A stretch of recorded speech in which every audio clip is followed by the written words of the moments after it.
आपका, मौलाना साहब का बहुत हृदय से उनका शुक्रगुजार हूं कि आप सब भगवान के, ईश्वर के पुत्रों के, अल्लाह के, खुदा के बंदों का यहाँ दर्शन करने का मुझे मौका दिया। मैं मौलाना कारी उस्मान साहब का भी बहुत शुक्रगुजार हूँ, उनको हृदय से धन्यवाद देता हूँ। और यहाँ मेरे मंच पर दाईं और बाईं और पीछे की ओर जो महान शख्सियत हैं, आत्माएं हैं, उन सब के साथ इस दोपहर की चिलचिलाती धूप में आपके धैर्य को, आपकी हिम्मत को भी मैं बहुत बहुत सलाम करता हूं। सभी मेरे मुस्लिम भाइयों को अस्सलाम वालेकुम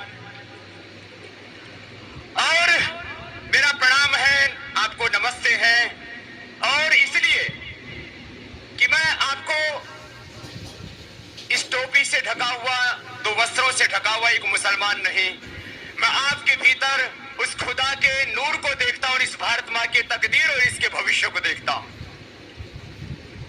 आप एक सामान्य इंसान नहीं, भगवान ने आपको एक विशेष शक्ति देकर के, उस अल्लाह ताला ने, उस खुदा ने, भाषाओं में चाहे उसको हमने भगवान कहा, ईश्वर कहा, परमात्मा कहा, अल्लाह कहा, खुदा कहा, हमने इबादत भी अपनी अपनी भाषाओं में चाहे अलग अलग की हो, संस्कृत में, उर्दू में, अरबी में, फारसी में, हमने कहीं मंत्र बोल करके उसकी इबादत की हो, तो कहीं हमने उसको औज़ बिल्लाहि मिनश शैतान बिस्मिल्लाह अरहर रहमान निर्रहीम, वो खुदा, वो परमात्मा, वो जो सारी दुनिया का मालिक है, उसको हमने अलग अलग भाषाओं में चाहे अलग अलग नाम दिए हों।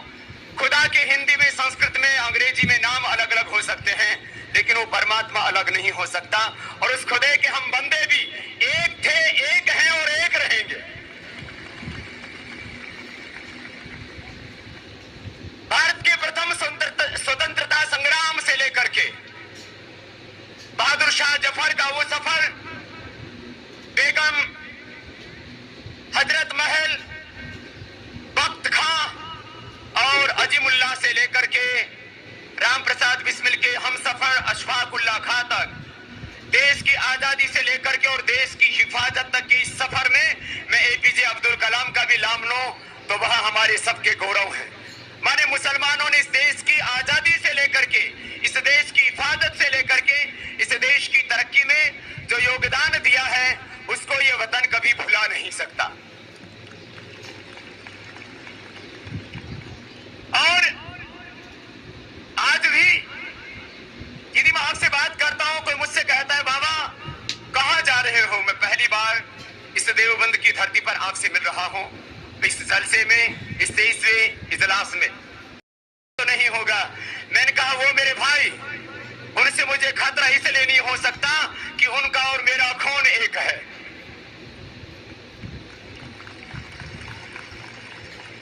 ये खून का मात्र रंग ही एक नहीं है कि लाल खून है मेरे अंदर और आपके अंदर, इस खून में एक और हमारे पूर्वजों का इतिहास है। आपके और हमारे पूजा पाठ की पद्धतियां अलग हो सकती हैं, लेकिन आपके और मेरे पूर्वज एक ही हैं, हम ये कभी नहीं भूल सकते। तो फिर आखिर भेद किस बात का? बात योग की आती है। मैं बहुत हृदय से साधुवाद करता हूं जमीयत उलेमा हिंद के हमारे सभी इन महापुरुषों का, मौलानाओं का, जिन्होंने कहा कि योग जो है वो धर्म से, मजहब से परे है। अब मैं बात करूं और योग की बात ना करूं तो नाइंसाफी होगी। मैं लोगों को सांस लेना सिखाता हूं। आप नमाज पढ़ते हैं, यदि कोई 5 बार नमाज पढ़ता है तो 96 बार वो सजदा करता है, तो वो मंडूकासन और शशकासन करता है, क्या फर्क है इस बात? और जहां तक योग का प्रश्न है, माना कि हमारे शरीर में यूं तो 8 मुख्य शक्ति के केंद्र हैं, लेकिन हमको पूरे शरीर के, हमारे शरीर के एक एक कोशिका को ऑक्सीजन चाहिए। ऑक्सीजन कहां से मिलेगा? ऑक्सीजन सांस लंबा भरने से मिलेगा।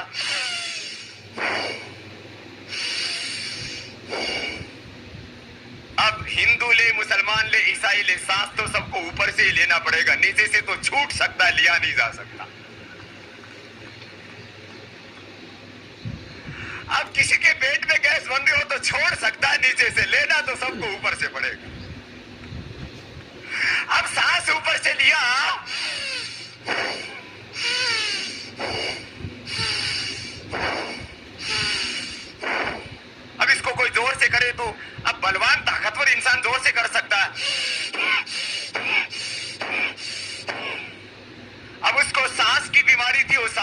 हमारी ठीक हो गई। बताओ इसमें मजहब कहां अड़े आया? इसलिए योग में कोई मजहब आता ही नहीं है। अब माना किसी का पेट मोटा हो गया है, हा?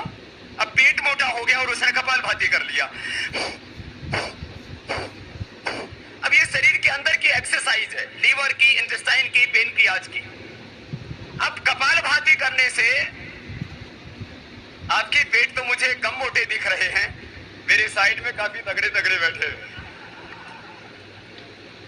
इसलिए मेरा इशारा उधर है लेकिन निशाना इधर है।